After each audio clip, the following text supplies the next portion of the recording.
Hey guys, this is the WalterFootball.com After Dark show for September 14th, 2023.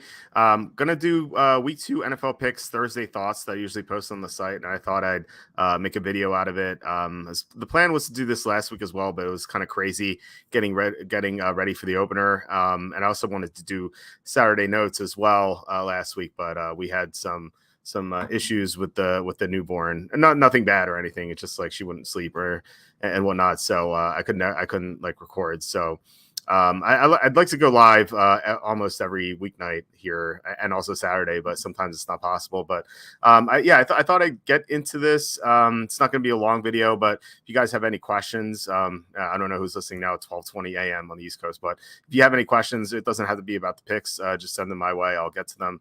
But yeah, let's get right to the Thursday game.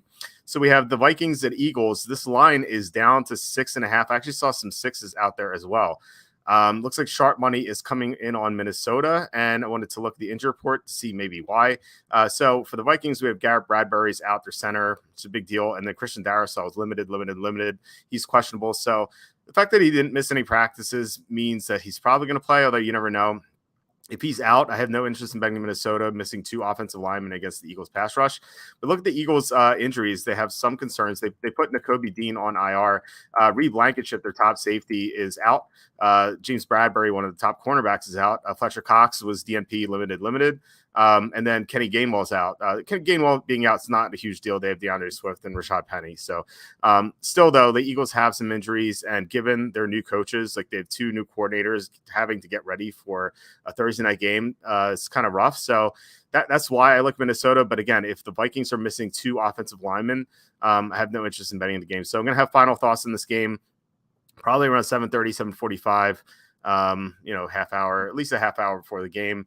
I guess we'll see what happens with my kids going crazy, but I will definitely try to post my final thoughts before 7:45. All right, let's get to the Sunday games here. Will says no center, no bet. Yeah, I don't blame that. Center is so important. But I think like missing one offensive lineman's okay. We've seen in the past though, Kirk Cousins has really struggled with that Bradbury. But if Darisaw's out, that's absolutely huge. So we have Chargers and Titans. So Joey Bosa missed practice on Wednesday. I don't know how significant the injury is. Maybe it's just maintenance day for a veteran, but he has a history of injuries. And if he's out, I'm definitely not going to bet the Chargers. Right now, I have 2 units in the Chargers. Without Bosa, pass rush isn't going to be there. And so I think I might even like the Titans a little bit if Bosa's out, but I wouldn't bet the game right now. Like I said, I have 2 units on the Chargers. We have Packers and Falcons here. Both Aaron Jones and Christian Watson were out on Wednesday's practice. Watson obviously missed last week's game. Jones got hurt on this touchdown run. If both are out, the Packers are not going to have any explosion on offense. And so that's going to make me like Atlanta even more. I like Atlanta quite a bit right now. I think they're underrated. I think people don't realize how good this Atlanta team is. Like everyone's going to look at Desmond Ridder. Like obviously Ridder is one of the worst starting quarterbacks in the NFL. But the rest of Atlanta's roster is really good. And I think that like the Packers win over the Bears was a bit fluky. Like they didn't pull away until the second half, really, and like a lot of it was like turnovers, like weird big plays. I don't think that's sustainable. I don't think the Packers are a bad team by any means or anything, but I think Atlanta's underrated, and I don't think they should be a home underdog here. So we have Colts and Texans. The significant injury here was Laramie Tunsil missed Wednesday's practice. Now, again, this might be a maintenance day for a veteran. He's been around forever. But if he's out, that's gonna be like 4 offensive linemen the Texans are missing. Like they kind of got away with 3 out because some of their backups played well. Their 6th-round center Jared Patterson, I kind of liked him coming out of Notre Dame.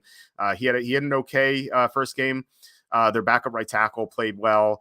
But like missing Tunsil is just huge. And like I know the Colts don't have a great edge rush. They have a great interior pass rush, but they don't have a great edge rush. So like, okay, maybe they can't fully take advantage of it, but still, like I don't want to back a team missing so many offensive linemen, even against the Colts, who are not that good. And like the Colts shouldn't be favored on the road here. I mentioned this on Tuesday on the recording with Jacob. This kind of reminds me of the game 2 years ago when the Jaguars came into Houston in week 1, and there was so much hype with Trevor Lawrence, and like the Jaguars are favored by 3, even though they had the worst record in the NFL the year before.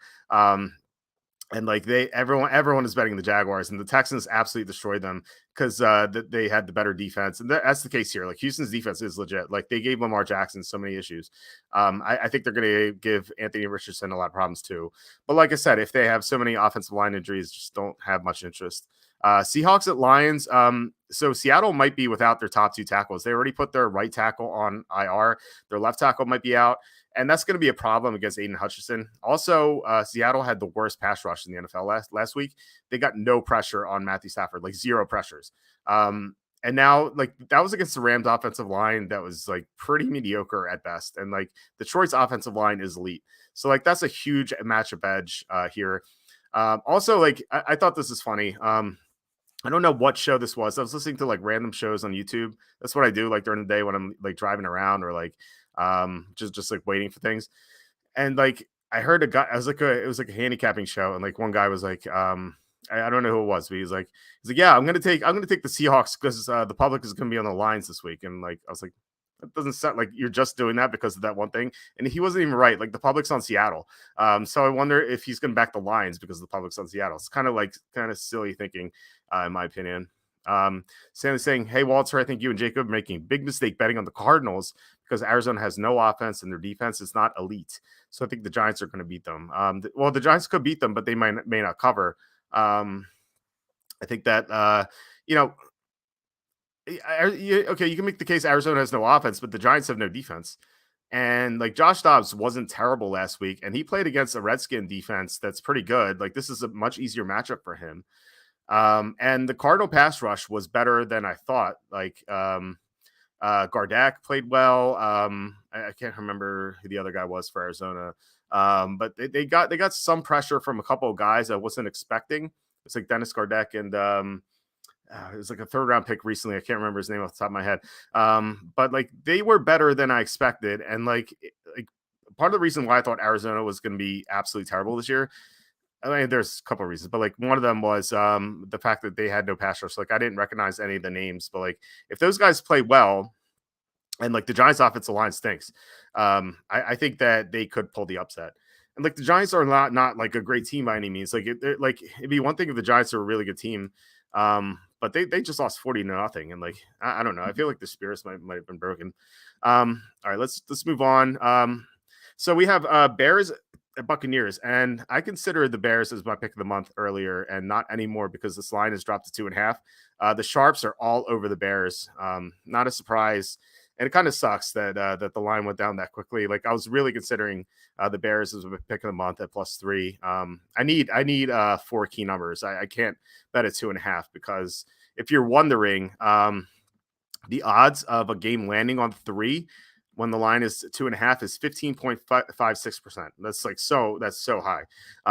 So I don't like those odds. But I still like the Bears. I think they win. I don't like Baker Mayfield being favored is just kind of crazy to me. Like he really sucks. I know Justin Fields played poorly last week, but that was a tough matchup. The Packers have a good pass rush. The Buccaneers don't. I think the Bears should be able to win this game, and I'm not surprised the sharps are all over the Bears. Raiders at the Bills.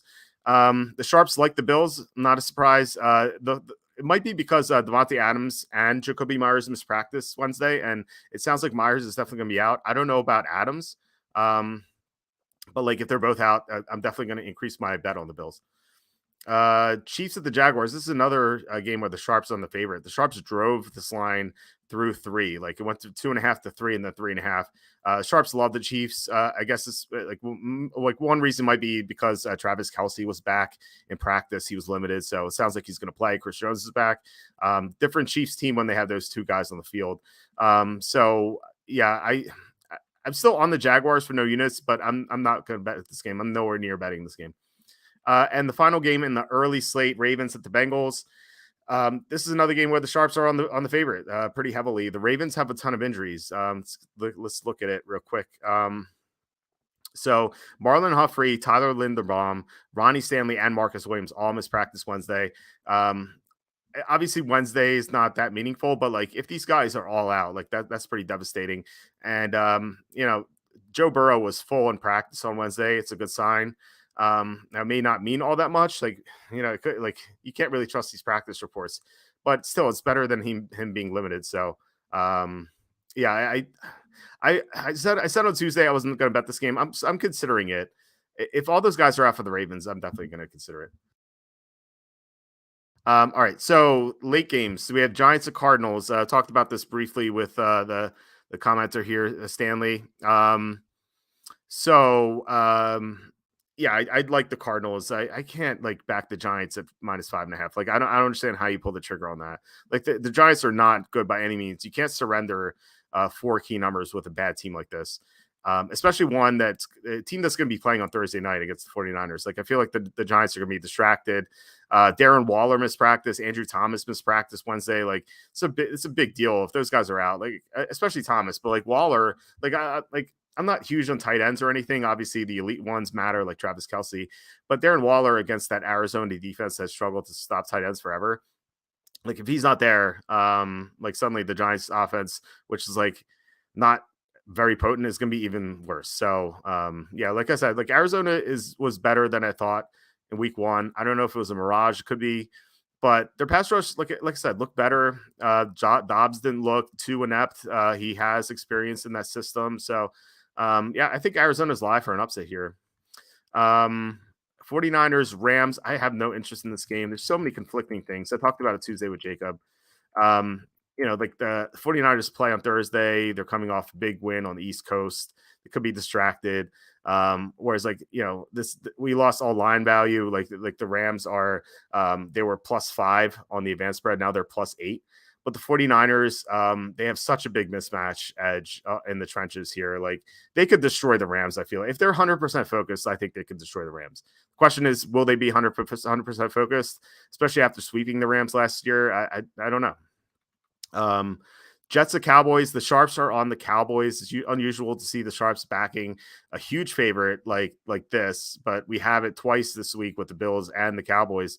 And I guess the Sharps are thinking that, or at least I think that they're thinking that the Jets are coming off that big emotional win Monday night. They might be sapped of energy, and also like Zach Wilson versus Dallas's defense doesn't sound too appealing. Like if you're going to back the Jets, like you have to like consider the possibility that the Cowboys could win this game like 16-3 or something.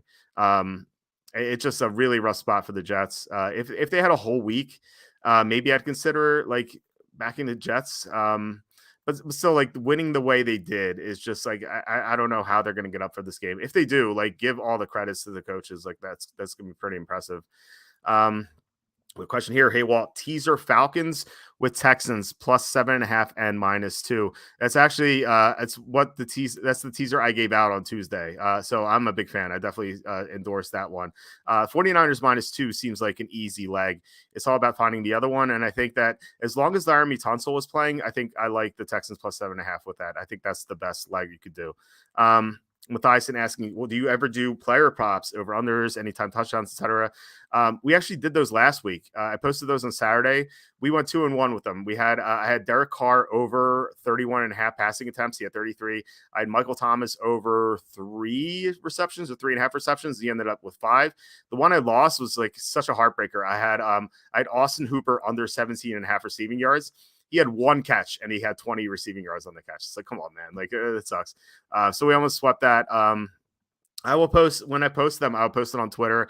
Something I use for that is, I'll show you guys real quick. Let's see here. Use this site called Odd Shopper. And I will say that I am affiliated with them. Like I make money on commissions with them, but I use them before that. So something you could do here is you go to NFL. I hope I don't get in trouble for showing this, but I mean this changes all the time. So you could sort by EV. It's like their top prop bet right now is Jared Goff over 265.5 passing yards +110 at DraftKings. Like they tell you the sports book. You could even like click down and like they'll show you the odds of the other ones. Like at BetMGM's -115, Caesars -117. So like you're getting a really good number at +110 on DraftKings. So that's something I do, and like I'll look for good odds, and I'll also look at like numbers or like props that make a lot of sense to me.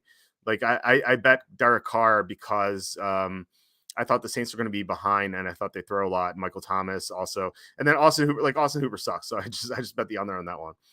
So I definitely recommend this. I don't know if there's definitely links on the site to this, but yeah, I think this is worth it. I really like it. Like they show you like everything. You could type in any person. You could bet like um let's see, like Patrick Mahomes. You could type in Patrick Mahomes, and you can get all of his props. Like this is like a advertisement for Hot Shot. They're not sponsoring this episode, but like you type in Mahomes, and like they give you the best places to bet each thing. So um, that's something I use for the player props I bet on the site, and when I do, it'll be on the site. It's usually like I'll have some posted on the weekend, like once I could really dig into it and whatnot. Um, all right, let's move on. We have the final late afternoon game, the Redskins at the Broncos. I talked about this on Tuesday with Jacob. There's so much sharp action on Denver. It's insane. I don't know why. And I thought that maybe there'd be something on the injury report, but there wasn't. I don't know why. I'm really like trying to like rack my brain here, trying to figure it out. Like why are the sharps really impressed with like Denver enough to bet them at -3.5 is crazy. Like, if it was like -2.5 and like there was an overreaction to the loss, like I could maybe see it, but like 3.5 is such a rough number to bet. I've said this before. Like if you bet -3.5, you have to have a good reason because when a line is -3.5, the odds of the game landing on three is 17.4549%. That's the highest percentage result of anything. It's even high. It's funny. It's even higher than a line that's -3. When a line is -3, the result of three is 15.95%. So it's actually higher at 3.5, which is kind of crazy. Um, and like this is dating back like since the extra point rules changed, so almost a decade. So yeah, like I said, I don't know. I don't understand the sharp action here. I'm gonna try to figure it out. And if I do, I'll let you know. But right now, I don't know. Dolphins and Patriots. I changed my unit count here to 0. Two reasons why. First, this from 2.5 to 3, so we lost to 2.5, and also there's sharp action on the Patriots, and like I was kind of scared of that because I didn't really have a good feel for the Dolphins. Like they beat the Chargers, and that was like they looked really impressive, but it could be misleading. Like I don't know. I think I may have overreacted and moved the Dolphins up way too high in my power rankings just for one game. Or maybe I'm right. I don't know. I just don't have a good feel for the Dolphins, so I'm going to stay away from this game. It sucks to not bet a primetime game, but I'm just not going to do it. The Monday night games, we have no injury reports for these yet because these teams first practice on Thursday. But right now, there is sharp money coming in on the Panthers and the Steelers. More sharp money on the Panthers than the Steelers, but still like significant money on both home underdogs. And I can't say I'm surprised because I think these lines are just way out of control. Like, why are the Saints -3 in Carolina? Like, the Saints are not a good team. Obviously, the Panthers aren't either, but so I think they're pretty even. And so like I think the line should be like Panthers -2 or Panthers -1.5. And like I think the Steelers are better than the Browns. Like I know the Browns beat the Bengals in week 1, but that was like Joe Burrow playing like hurt, and it was like a crazy monsoon type of not real monsoon, but it was like heavy rain, and like the quarterbacks couldn't really do much. And so like I don't know. I feel like the Bengals are really affected by that. They don't play against Cleveland well anyway. And like Pittsburgh got absolutely destroyed by the 49ers, but there's a chance that the 49ers are just the best team in the NFL and they just ran into a buzzsaw. So yeah, not, like I said, not a surprise that the Sharps are on the home dogs. Hammer says lots of underdogs look great Sunday afternoon, Monday night. Yeah. Kind of weird that both Monday night games are home underdogs with like inflated lines to the favorite. Like two teams that like historically not very good, or at least recently, like the Saints, since Drew Brees retired, just not very good. And then the Browns obviously have stunk for a long time. Hammer says Steelers, Falcons, Panthers, Redskins could all be nice money line bets. Yeah, I something I like to do, and this is something I learned from my proxy from the Super Contest. He says that when he makes a bet, he'll take a quarter of it. If it's on an underdog, he'll take a quarter of it and he'll put it on the money line. So, for example, if he bets $400 on the Steelers, he'll put $100 on the Steelers money line if they're underdogs. So that's something I've incorporated it. I actually forgot to do it last week because I was like kind of insane trying to get ready for week 1. But that's something I picked up from him. And he's been a professional gambler since 1991. He's a super sharp guy. I hope to have him on the show one day. He said he would come on, but he's super busy. He does like a lot of radio in Las Vegas. But yeah, I learned a lot from him. I enjoy like our conversations when I go out there. So um, Leonardo says I picked up Stafford in free agency because since Rogers went down. Yeah, I think at this point you're probably going to play matchups, and I don't know about Stafford versus the 49ers. I think that you might want to wait until you get a better matchup and like try to pick up someone easier, like an easier matchup this week. Um, it would comment here. Browns usually struggle against the Steelers. Yeah, it's like it's weird. It's like rock paper scissors in that division. It's like the Browns always beat the Bengals. Bengals always beat the Steelers, and the Steelers always beat the Browns. I don't know why. That happens in the NFC West too. Like I think it's like the Rams always beat the Seahawks. The Seahawks always beat the Niners, and the Niners. Well, not now because the Niners are so much better. But and then the Niners always beat the Rams. I don't know why. It just always happens that way. We have a question here. Do you buy into the scenario that the Jets will sign Kaepernick? No. Or Jameis Winston to fill in for Aaron Rodgers? Well, I mean, Winston's not a free agent, so they have to trade for him. I don't know if the Saints are going to give up their QB2. I think that the Jets will sign one of Carson Wentz or Nick Foles or maybe Joe Flacco just because he's been there over the past few years. Like they're not going to sign someone who's going to take Zach Wilson's job. Like Zach Wilson's going to start. He knows the system. He's been there. He has upside. I know he's sucked, but still. And I heard this good. I heard this point like on Twitter, and I kind of was like, that's pretty smart. The Jets went to back-to-back AFC championships in 2009 and 2010 with Mark Sanchez. Like Mark Sanchez sucked. Like, so if Zach Wilson can be Mark Sanchez with that defense and that, those stars on offense, they have a chance. They still have a chance to make a run in the playoffs. I don't think they're going to win the Super Bowl with Zach Wilson or anything, but they can get to the divisional round of the playoffs with that great defense. So I don't think that's out of the question. But they do need a veteran quarterback. And I think like Wentz makes a lot of sense because he's been studying film with John Gruden. He's still young. There's still potential there. I take a shot on him. He hasn't been the same since he suffered that concussion from Jadeveon Clowney, which is a shame because he was so good before, like earlier in his career. But like maybe he's gotten that back. Like I mean, like I said, he's been studying film a lot this summer. He's been working hard to get back into football. So I think he deserves a shot over anyone else. I'd say Foles, but Foles looked so bad last year playing those two games for the Colts. Like he looked horrible. Like he just looked done. And like in fairness, Wentz looked done too when he was playing for the Redskins, but at least he's still young. It says as long as Chubb gets fed, the Browns can grind on any team. Yeah, I mean Chubb's amazing. He can take over any game. I bet him to win Offensive Player of the Year at 18-1. So I, on one hand, like I bet the Steelers, so if the Steelers win, but on the other hand, like if Chubb goes off, I'll kind of be happy too. Stanley says, I think Cleveland got too much talent on defense. It's going to give Kenny Pickett problems, so Cleveland's going to win. I mean, the Browns have great defense, but so do the Steelers. And I think you could make the case on the other side. Like the Steelers have a great defense. And I think they could give Deshaun Watson a lot of problems. Like Watson was skipping passes to his receivers last week. I know the weather played a factor, but like we haven't seen Watson play well in 3 years. So I think TJ Watt could really dominate the line, like especially with Jack Conklin out. Like I feel like the Steelers are going to get to Watson a lot and really rattle him. So yeah, so thanks for all the comments. I was kind of surprised that people are on this late. It's nice to know that there are a lot of night owls like me. Like I stay up till like 6 a.m. working, but yeah. Thanks again for watching and commenting. Like I said, this is gonna be a short video. I have some work to do. I have to post my college picks and whatnot, and DraftKings picks. So I'm gonna get to that.